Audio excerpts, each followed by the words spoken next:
Starting tomorrow, South and North Korea will cease all hostile acts against each other. This is in accordance with the military agreement inked by the two sides last month to prevent any accidental conflicts. Our Defense Ministry correspondent Park Ji-won has our top story. In a move to implement the comprehensive military agreement signed by the defense chiefs of both Koreas during September's Pyeongyang summit, South and North Korea will completely cease all hostile acts against each other in land, air, and sea starting November 1st.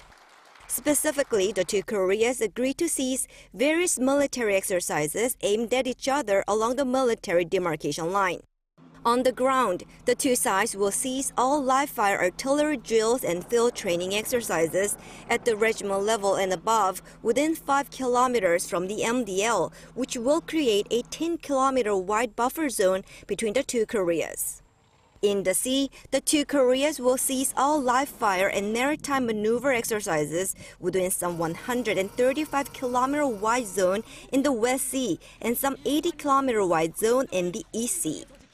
The two Koreas will install covers on the bearers of coastal artilleries and close all gun ports within the zones.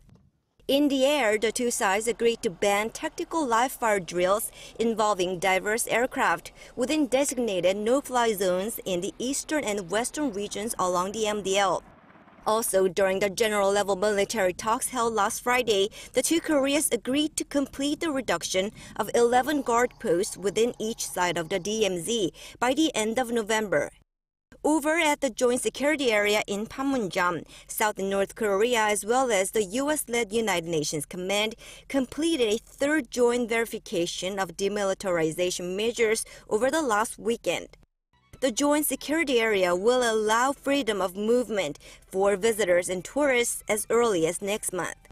South Korea's Defense Ministry said Wednesday afternoon that it expects the implementation of this agreement to facilitate easing military tension and building mutual trust between the two Koreas. Park Ji-won, Arirang News.